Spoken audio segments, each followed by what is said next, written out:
Everyone, this is episode number 2 of Talks with Rasmus. I'm your host, Rasmus Friedberg. Today I have Jimmy Kostro with me. Jimmy is an entrepreneur and businessman from US, where I met here in Chiang Mai a few months ago.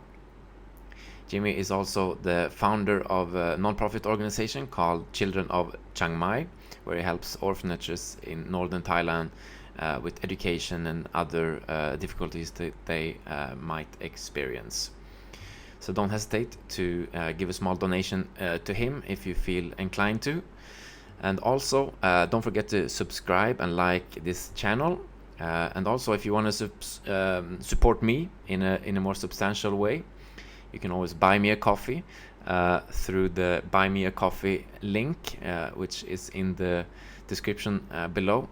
There's also links to Jimmy's page in the description below. Anyway, I give you Jimmy Kostro.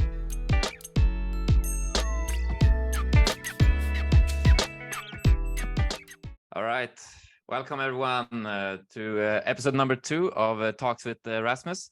Today I have Jimmy Kostro with me. A very interesting guy that I met a few times here in Chiang Mai. Jimmy is an entrepreneur, philanthropist, perhaps. We'll get into that eventually. And just a very interesting person, a doer, I would say, most of all. He just goes.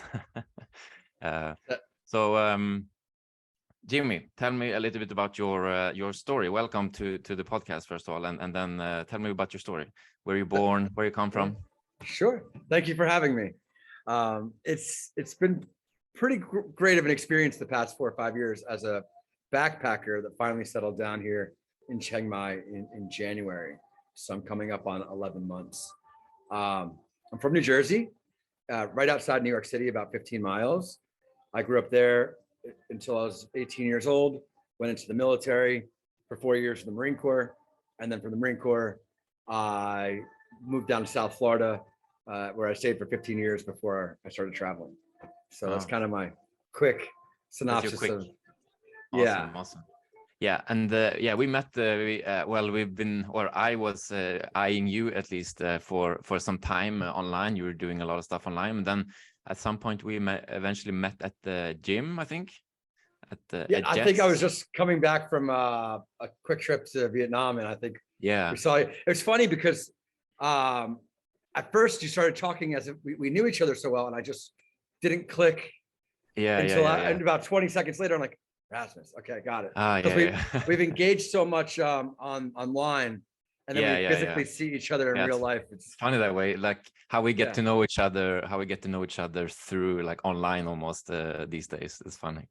It's funny. I had a similar experience. In September, I flew over to the States, to Texas, to go to a Bitcoin conference. And as I was leaving the conference in the airport, I saw Natalie Brunel, who's a mover and shaker in the industry. And we're in the airport, and she's just walking by. And I go, Natalie? As if like I know her really well. She's like, hi. And so we had a little conversation. And a similar situation with you, the content that you've shared and what you're building here in Chiang Mai and the business community. It's just kind of natural that we just had a conversation before it clicked. So it's kind of cool. Yeah. It's cool.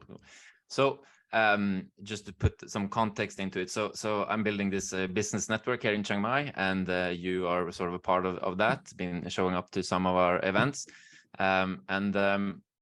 this is also why I sort of want to get you on, or part of the reason why I want to get you on. You are one of our first sort of sponsors or clients or supporters to our little network, and this is through your Kostro Foundation, which is something that I find very interesting. We will circle back to that, but first I want to sort of get your sort of story about you are the founder and CEO of, or former CEO maybe, of Meal Plan Delivery, which is one of those food delivery companies, I assume. I haven't looked in so deeply into it, but please tell me about that story. Founded in 2013, as I understand it. Sure. So yes, you're correct. Still the acting CEO, and yes, founder of Meal Plan Delivery. We're one of the largest meal plan delivery companies in America. We operate in 12 states, 24 different markets. Hundreds of people work here or work there. And I have a extremely talented general manager that runs the organization in the States. Meal plan delivery's actually only been around for 5 years. Prior to that, which many people don't know, I had the same exact business called A Fast Courier, which is fascinating. I was trying to get out of delivery. I've been in same day delivery for 20 years. And I was going into like making candles. It was really fun. And I was helping a buddy start up a delivery business. And he came across this big account of delivering food in the middle of the night. And I said, food in the middle of the night, like leaving it at doorsteps, like how big is this? What's the packaging like? Like I was like, all the DNA in me was like, I need to know more. Like I'm curious.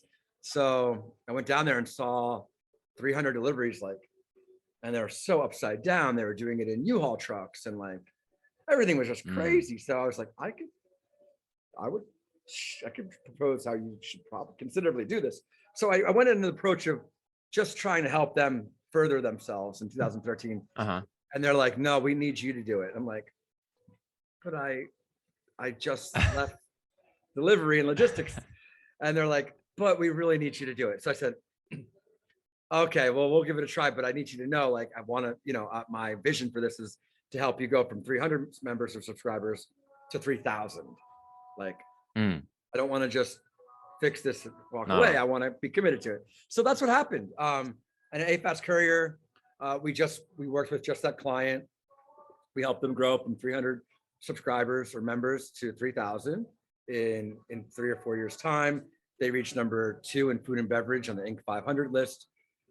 They reached number 77 out of the Inc. 5,000 in just growth. They grew 4,128% because they had the secret delivery weapon.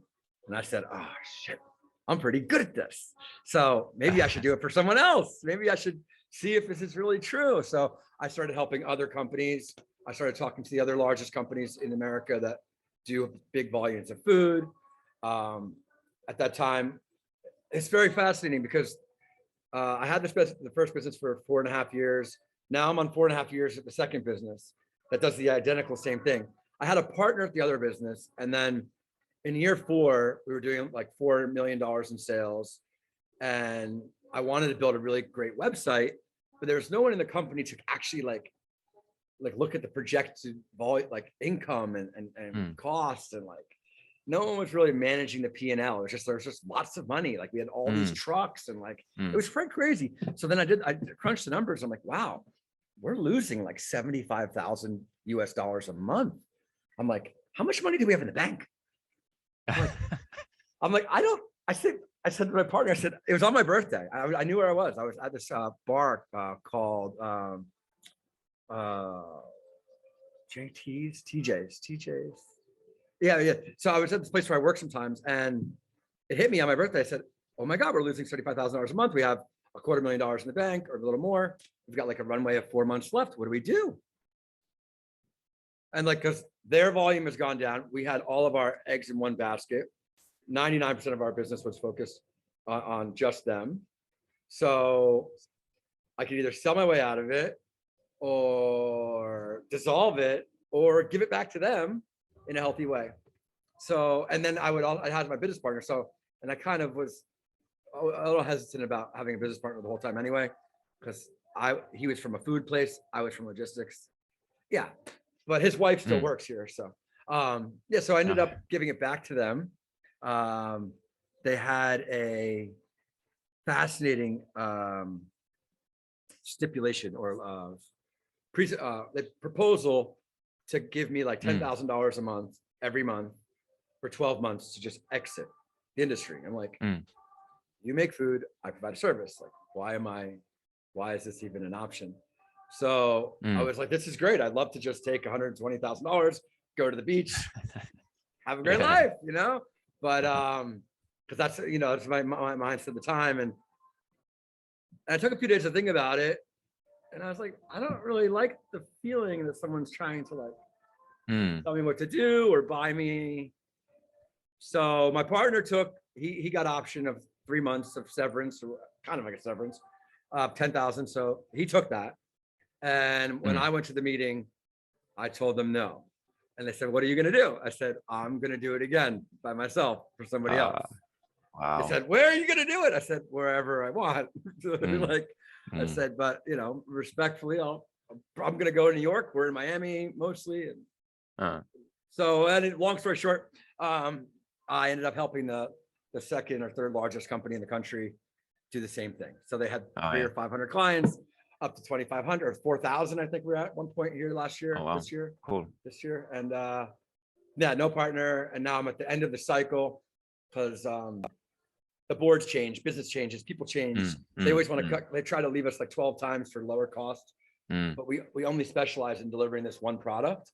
So we've naturally, organically got very good at it. So 3 years ago, my operator came from the last company, and I realized this is way bigger than me, and I was not good at marketing. I wasn't good at management. I wasn't good at organization. I wasn't good at accounting. I wasn't good at payroll. I really wasn't that strong anywhere. What were you good at then? What's your you know what it was? Putting them all together, kind of like piecing, making everybody play right, and creating like the framework, implementing things like Slack, which was huge for the organizations that I built. So then I wanted to just travel and let them do their job and then step away, because I was more disruptive than I was productive by getting involved and letting people. So I had to take that off of my ego and let them run the business that I built. And since then I left 4 years ago. It's been going really, really well. I still help on high level things.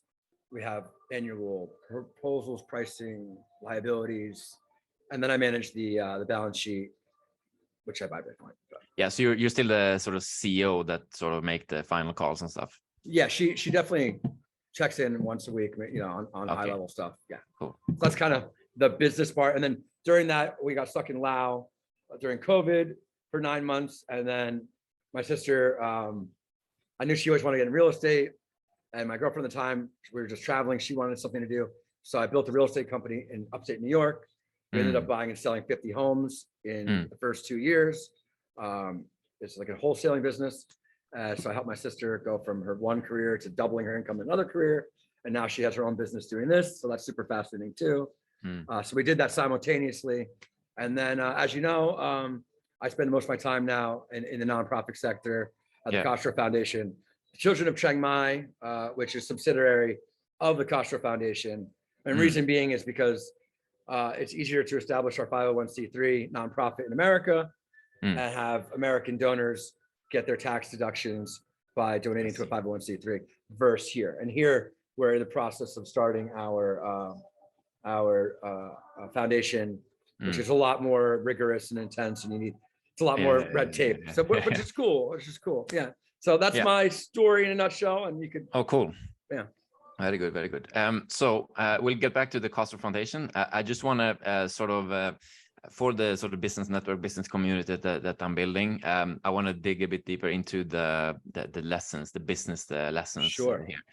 So I remember one thing that when we met at the gym there, just 30-second conversation, I think it was, but something I took away is like, it is a lot about timing, you said. And I just like, that's interesting. So what is your biggest lessons running these two companies, quite successful, both of them? And what's your main takeaways from running these? My main takeaway from running all the businesses is to not verbally speak in any capacity. Like I spoke to the acting president or the general manager one time in the last 4 years, because if you're doing something, this is my takeaway. If you're doing something very important or something that you're passionate about or something that you care about, you cannot leave room for chance or gray area or a miscommunication. So you need to utilize technology, as we did, to create a scalable platform or framework for people to see the exact expectation. This way you can manage expectations and manage the rules. And then there's no he said or she said, because you get so caught up in the time. And that kind of leads into timing too. So yeah, my most takeaway is building any business has to have something like we use Slack. There's Microsoft Teams. There's a few other ones like Monday.com. We've tried them all. We find that Slack for us, NASA uses Slack. A lot of Elon's companies use Slack.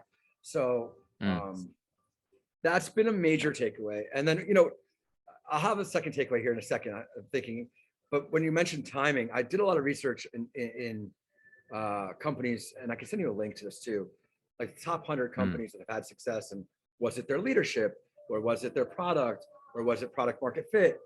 And the survey came out that at 42% was timing. Like if YouTube came out 2 years earlier, would we have YouTube or things like this? Because the bandwidth wasn't there. When Netflix came aboard and took out Blockbuster, we had finally hit the bandwidth option. And so timing does play a piece in it. But then then that's kind of deflating for a lot of people. That's like, well, how am I going to ever, how do I, and then and I was just telling my friend last week, just keep moving, keep moving. And the more actions you take, the more opportunities are just going to be presented to yourself, and to be able to open. So that you could create timing as long as you're active in pursuit of something that you're passionate about, something that you really care about. Yeah. There's this quote I continually have in my head, like, the harder I work, the luckier I get, and that's feels like very, very true, right? Yeah, that's it. The more actions you take. Yeah, it's more actions you take, the luckier you're going to get. That's totally right. I guess like a second takeaway is just get out of your own way. Like, hire people that are better than you at things that you're not good at, and manage your time well. Like, now I went from, at 42, I'm 43 years old now. At 42, I was still saying to everybody, even when I met you, what am I going to be when I grow up? Yeah. What am I going to do when I grow up? And I've been blessed with timing and having good leadership and management. I figured out how to get out of my own way out of necessity, because I was the roadblock in my dream. I had a great vision of what I wanted to achieve, but I didn't have the right things in place. And the sooner that I stepped back and let other people and their skills and abilities and talents do what they do best, then the machine started to oil well. And over the last 9 years, between AFast and Meal Plan Delivery, we've done almost $25 million of sales. So, and the margins are not super sexy in logistics and delivery, but and then I took and then I focused the last few years before I got into nonprofit work or philanthropy, as you mentioned. I focused and studied what money was and what money is. And I had a lot of problems with taxes and managing money and understanding it, and having a team of accountants and still I still needed to understand it. And then that's when I started learning about debasement and taxation and inflation. And then I found Bitcoin and took all the value that I'd saved and created over all the years. And I said, listen, well, if I'm going to build something again, how could I compete with this thing called Bitcoin? And I really deeply understand it. Like I just lived and breathed it for years to understand it. And I said, well, if I plug in a lot of these savings into this new savings technology, it's 1,000,000 times stronger than me. And so that kind of parlays in my Bitcoin thing. But I still really strongly believe in that decentralized digital property. And so that's kind of where I took all that value. I wanted to ask you about it. Like we've been briefly talking about the macro picture and Bitcoin. I see you're adamant about Bitcoin, and I have been very adamant about it. I'm a bit more on the fence now. So tell me the overall picture about Bitcoin in less than at least 5 minutes. I'll try to do it in 3 seconds, less than 3 minutes. Okay, so there's crypto and there's Bitcoin. We'll all soon see when regulation out of the United States is clear and there's clarity and there's rules to the road that there's one commodity and 20,000 securities. Because Bitcoin does not have an issuer, and there was no pre-mine. If there is an issuer, if someone issued this and created this and distributed this, then it's a security. So those two things, that's already solved. There's a commodity and there's a security, and that will come to light.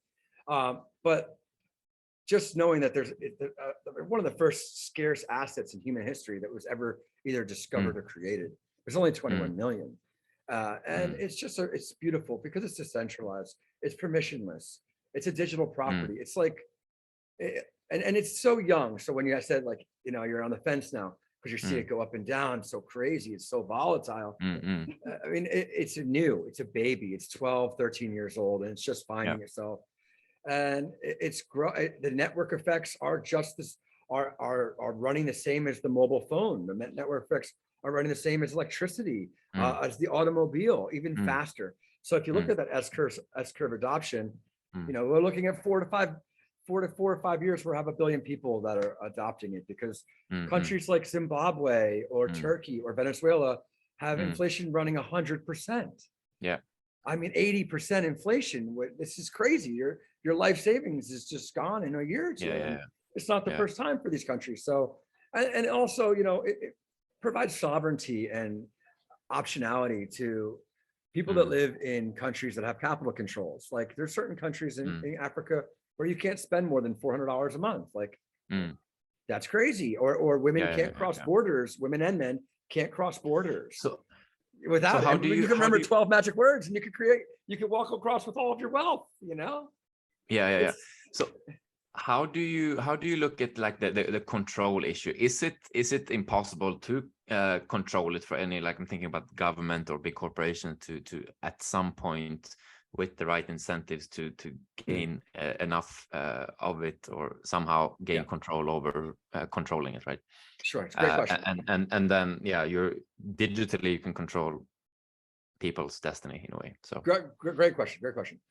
When it was in its infancy stage, yes. When it was only a few $100 million or a few $1 billion in market cap, then another country could come in, or a big corporation could come in and recreate all of the blocks by exhausting all the market cap that the Bitcoin is at. So they would have to spend $2 billion at the time and recreate their own chain, and then they would do it's called a 51% attack. Then this would take over the network. But as the network has grown, now it's in hundreds of millions. At one point, it reached $1 trillion. You have to put in that much money just to try to recreate it. And by the time that we're seeing on chain, that you can see what's happening, it's all clear, it's all transparent. We can see what's happening, that none of the nodes would move over there. And it's more advantageous, and the incentives are in line. Instead of trying to hack the system, it'd be better to infuse $300 billion into it and let the price run up all the way up to $1 million. So but like the Bitcoin community studies this very hard. What are the attack vectors? If we regulate too hard in the States, we're going to move innovation out of the States, and we don't want to do that. And then there's so much to unpack here, and I don't want to spend too much time on it, but I think like another thing is if they could associate Bitcoin with how it, in the beginning, when it was for Mount Gox and Silk Road, when they associate it with like drugs and crime, if you could associate like Bitcoin with something that all of humanity agrees with, like let's take something very terrible, human trafficking, which I spent a lot of my life on, or child pornography. If they could somehow attach that could really set back Bitcoin back. But it's gained so much traction. I don't think, even if the off ramps and the on ramps, so you have to put money into a bank to get it onto the exchange. You got to be able to take your Bitcoin, and at some point, if you want to sell it, the off ramps into a bank and a centralized institution. So there could be some friction there, but most of us use cold storage and take Bitcoin offline and are self-sovereign. So it's still early days, but it's just a steamrolling thing. The hash rates increasing, user rates increasing, adoption rates increasing, even though the price is the lowest it is in 2 years. all the fundamentals, if you look at it, are stronger than they've ever been. So it's just the macro picture. You look at stocks, you look at Netflix, Amazon, Apple, Microsoft, they're all down 50%. You know, now here we are, 75%. We're a new asset, and we're furthest out in the risk curve. So of course we're going to be the first one to sell off, and we'll also be one of the first ones during a raging bull market to rise. So that's trying to keep it in 5 minutes. That's interesting. Maybe we can talk another time about anytime. Bitcoin alone. Yeah, cool. Yeah, anytime. All right. So the reason why we're here, pretty much, the Kostro Foundation. Tell me about it. What is your intention? What's your long-term vision? How's it going? Sure. What's your obstacles? Awesome. Tell me the story. Yeah. It's got music on the. Yeah. So the right topic, blessed. The music starts. Yes. Yeah. So this is here in Thailand. If you're not from Thailand, they sometimes play music over the megaphones in different areas.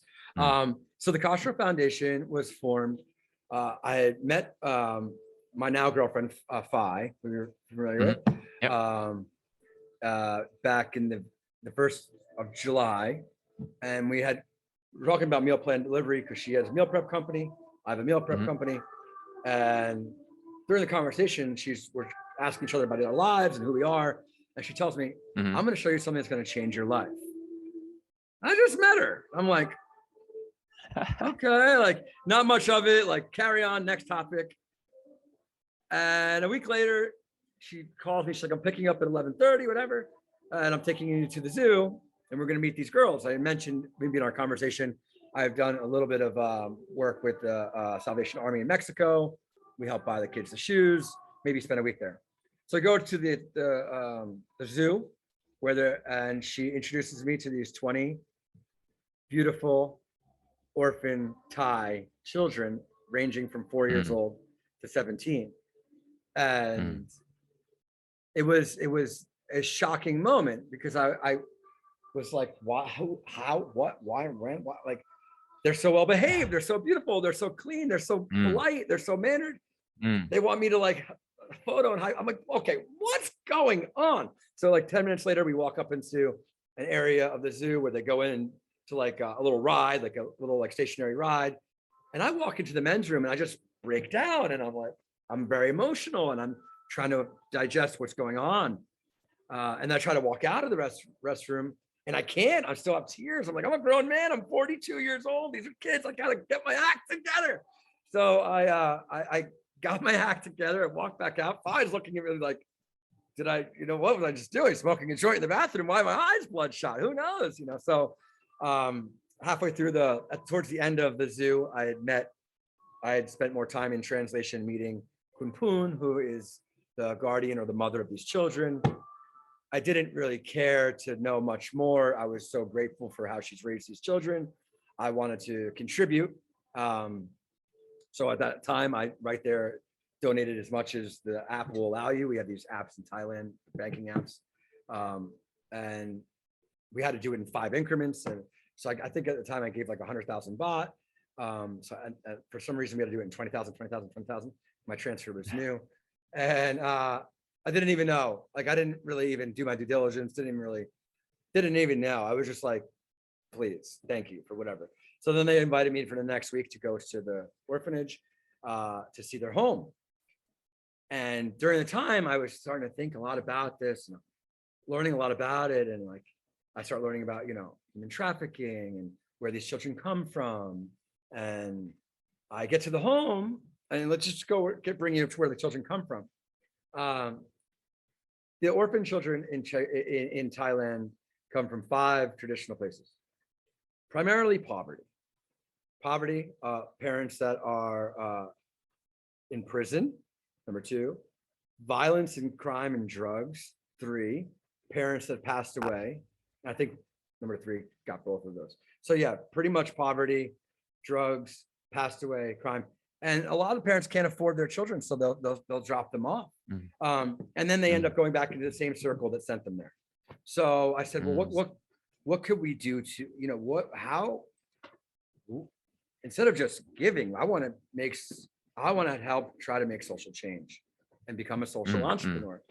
And I felt just a strong desire to help. So we looked at it from a position of let's provide education.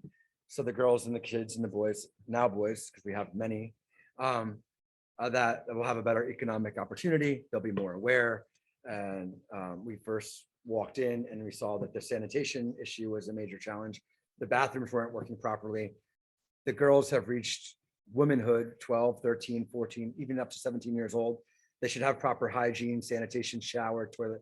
So before we introduced our education program, we first spent like 200,000 baht on fixing up the infrastructure for sanitation.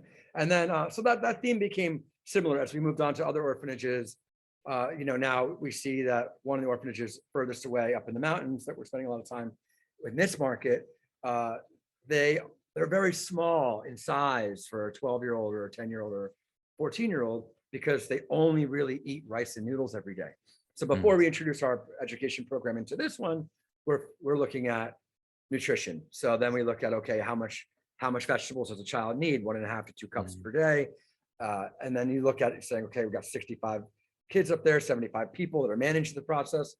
Now I need 600 kilos of vegetables every month, which only comes out to $500 a month. So I'm not worried about raising this. So yeah, so Kostro Foundation became the Children of Chiang Mai because I started learning. I was moving too quickly, and I had to establish a name and a brand fast in America because each time I didn't establish it, I wasn't getting the tax deductions from anything that I was contributing. So we established the Children of Chiang Mai, which is much more clear and concise to our mission, because no one knows the last name, and we want to be clear. And we're focusing all of our work in Chiang Mai district here within 100 kilometers. So then we primarily chief focus on education. We have teachers, some of the best teachers from New Zealand working with us, from Australia working with us, from England and Europe working with us. We're in a constant That's amazing. climb. Yeah, it's amazing. They love what they do. We don't do volunteer only because I use some principles from the business of providing an incentive. So we pay 1,000 baht for 2 hours, and they'll go out to the orphanage. They'll spend time with the children, and we don't. At this point, we don't have a standardized system. We're letting the teachers do what the teachers do best, And as we grow, and our goal is to educate 1,000 children. Right now, we're active with 6 orphanages, which is a total of 250 children. It's been less than 6 months, so we're really on a fast trajectory, but we're not losing new to the sight. game, yeah. And it's similar. It's like how I've always ran my life before, my for-profit life. It's just the nonprofit life has just an enormous amount of challenges and struggles. Otherwise, it would be a for-profit enterprise, but there's no solution to it. So to answer your questions on getting into some of the challenges, one of the major challenges is how does the funding work for the executives to operate? So we're running around, we're spending 40 hours, 50 hours a week, place to place, figuring it out, being involved actively in. How do those people make the money? How does the CEO or founder make the money? How does the executive director make money? Okay, and then we learn it's through fundraising. And then I start learning about fundraising and what percentage of fundraising goes directly to the source. Like if I want to donate food to an orphanage, I don't want €100 to know that only $65 is going there. That doesn't seem right to me. But then I wonder, I start learning, how do you keep the lights on? Who pays the rent? Who's paying the email? All the things that you're experiencing. And so we're at that place now where we're just doing this out of the kindness of our heart in a not sustainable manner. The Kostro Foundation, fortunately, is backed by Meal Plan Delivery, which is the funding source primarily. But as you've seen, and with the website links and donation page that you'll share also, we're moving away from that because this was just to get the ball rolling, figure out who we are, get the juices flowing and see if this is something we really want to do. But this morning, the gym, I'm thinking to myself, I think I'll probably make a commitment for the first year or two to be different than every other nonprofit trying to raise money, for the CEO to not take a salary, like just to not, So I could, and then people will, and that's more of a great incentive to say, okay, he's all in, he's all in. And we believe Fi and I are building this in a way of total transparency. So we have our web developers and that we're using from Fiverr and Upwork, working to put our P&L and balance sheet on it. We're trying to get it on an instantaneous. So if a donation is made through the site, it'll reflect and it'll update and it'll show super transparency. Because I've always wondered, like, when I give money to we're building a church. I mean, we got a lot of things going on. We're not only building a church, we're sponsoring on this one woman that's gone through the orphanage all the way through into college to forward her to continue English. We're doing, we have one of the workers that are at multiple orphanages and at the hostel, and the big grand scheme, the big cool thing that we're doing, our Northern Star that we're looking at is that Fi owns a hostel, and we spent months on really working this out and speaking to lawyers, accountants, and higher level people in the society to guide us as mentors. And we said, what we want to do is potentially take 20 children, and I say females because females are the most vulnerable in this system, and statistically they're the ones that go on for their education over the guys who go back to the farms. Take 20 girls and bring them in-house out of that environment and into the hostel environment, in a controlled environment, and give them Western style education. So the mentors we spoke to were like, oh, so you're going to raise money for them to all have Western style education? That's going to be expensive. I said, well, what I really want to do is bring the teachers in. So we have only 3 teachers. Instead of having 20 kids at 500,000, 200,000 education, we have our 3 teachers come in. So it would be like a dormitory environment, and we would have our teachers, we would have staff, it would be managed like this. And basically we're taking the brightest and the sharpest and the most eager to educate, learn, come into our program, the Girls Academy. We don't really have a word for it yet, and study there. And then it would be a 4-year commitment for the donors. And I would have to raise money from like corporations, because the annual budget's between 10 million and 12 million. It's very expensive. Just to feed 20 girls is 175,000 baht a month in food, million baht per teacher a year. This is just without anything, without rent, staff. So it's so this is our big overarching goal, is to give these children these opportunities, like they're rich kids, and flourish them, and then use Fi's other talents that she has in her other business, which is Fi Abroad, that enables children that get placed in other countries as like an exchange program, and we could use that talent and put them all across. So that's kind of the big thesis of the Kostro group in Children Chiang Mai, and what we're doing in the community. Still early on, so there's a lot to do, I guess. Very early on, yes, very early on. Cool. So for those who watching might want to help out, 3 things that you kind of need help with, and where do they reach you? Okay,